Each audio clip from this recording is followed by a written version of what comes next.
Beginning today until about December 24th, you will watch the sun rise and set each day. It will seem that it rises and sets on about the exact same place in the horizon.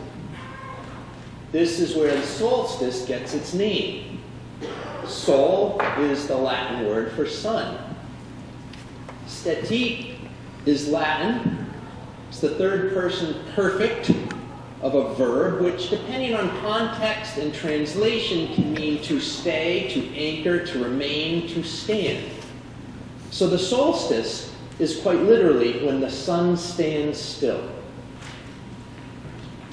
In her book, The Wiccan Year, Judy Ann Nock notes that of all the ancient festivals, only Samhain, Halloween, and the winter solstice are still widely observed in the prevailing culture.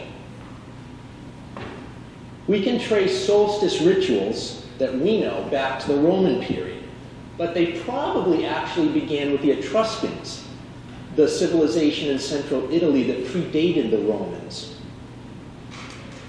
So the Romans, we believe, sang the same delight at solstice as the Etruscans. And the Romans' tune we know a little bit better. The feast of the Roman sun god Saturn took place during the time in which the sun stood still.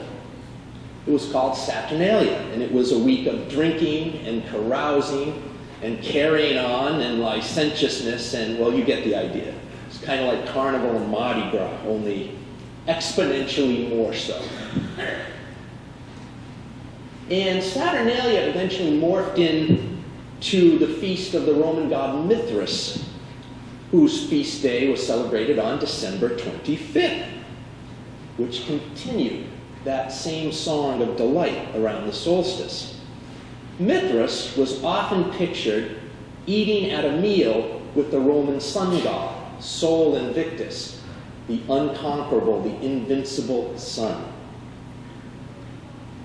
The rise of Christianity happened during the time of the rise of the Mithras cult in Roman religion, about the 1st, 2nd, 3rd, 4th centuries of the Common Era. Not knowing when Jesus was born, the early Christians decided to place the feast of his birth on December 25th to compete with the Mithras feast. At the time, Christmas in the early Christian communities was a very, very minor celebration. Easter was the big festival for them every year. So Mithras dined with the unconquerable sun, and Christ was the son of the invincible God. And thus began a long practice of what is known as mythic defamation, the process of recasting old myths from older religions and adopting those myths and the practices around them into a newer religion. And although we might call it plagiarism or copyright violation today, this was another way that as cultures morphed and grew and encountered each other, they continued to be able to sing the same song of delight for very important times and occasions, celebrating the return of light. While Mithras and Christ were battling for Roman religious affections, in the west and north of Europe, people were also marking the standing still of the sun. In the northern hemisphere, the days got short, the harvests were complete, the ale and mead made with the summer barley and honey had finished fermenting, and it was very cold, too cold for most outdoor activities, save for hunting and other necessities. But that cold would keep the meat preserved well without having to salt it. And so that winter time, that setting of winter, the shortest days, became times of feasting and drinking. Decorating evergreen trees became a custom. Hanging evergreens in the home became a custom. Bringing a large log into a great hall and burning it became a custom. Customs that eventually grew into Christmas trees and wreaths and decking the halls with boughs of holly and Yule logs. The figure of the green man in pagan tradition, a man of the forest who takes over every year as winter solstice happens so this green can come in the spring, pictured with long green coats and fur, eventually becomes the red furry coat put on St. Nicholas to help combine and get our modern image of Santa Claus. An image popularized by a Universalist if you've been following our Unitarian Universalist Advent calendar. And so the same delight continued to be sung. The Mithrist cult died out, but as we know, Christianity became a huge movement, the religion of the Roman Empire, and went on and grew and grew. And so all these traditions become mixed and mingled and absorbed into the dominant Christian religion as the ages go by in Europe. And we continue to carol and feast and deck the halls and light candles. Now, our religious ancestors, the Puritans, they outlawed Christmas. Not just because it was a time of licentiousness and feasting and drinking and, well, lewd behavior in general, but because it had pagan origins.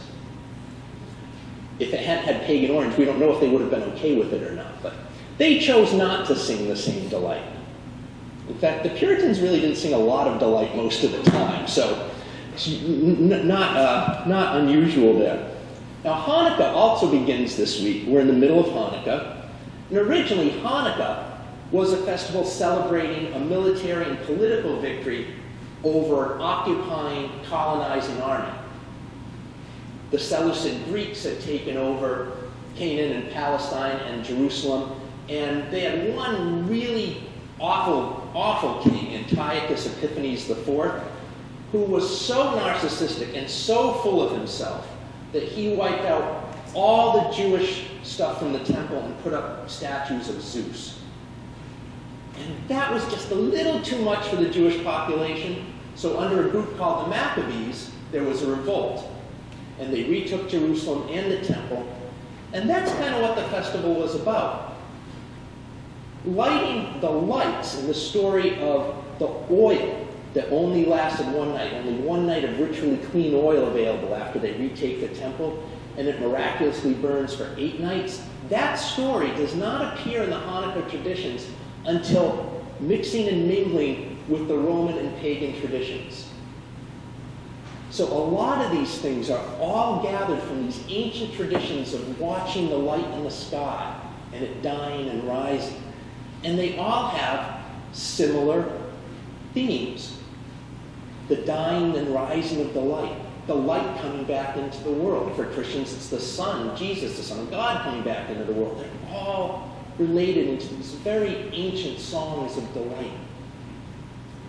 Our early ancestors had no way to know that the sun would actually return. They observed it, but they hadn't developed the science yet to be able to know for certain it was always going to happen. And so they celebrated. They could have hoarded and rationed out every last bit of grain and every last drop of mead and every last spot from the hunt. But they decided to also celebrate with what they had. And they put their faith in what they observed, that the sun would come back. Christians today still have no guarantee of Jesus' return, or sometimes of even Jesus' spirit showing up again every year. The bah humbugs of the world grow by day, it seems. But there's a trust in Christ, a Christ people see in each other, in kindness and compassion and justice and setting the oppressed free. The Jewish people who took back the temple, they had no guarantee the oil would last. They had one night of oil. They could have rationed it out and put a little drop on each night till they ran out and had little meager flames, but instead they burned it for the one night. And lo and behold, it was enough. There was enough abundance present. It was enough. And this time of year, we are all called, from whatever tradition, to trust in the return of the light. To put our faith, our trust, that the light will return, no matter how dark the sky gets, or the culture gets, or our own lives get. the sun returns, the light returns, there will be enough. All the long echoes of our pagan and Christian and Jewish ancestors sing the same delight this shortest day. We sing the joy of having enough food and drink, enough hope, enough faith.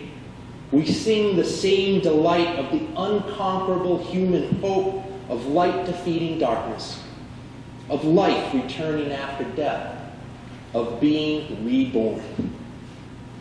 And so we too, here now, will carol, feast, give thanks, and dearly love our friends, and pray for peace this year and every year.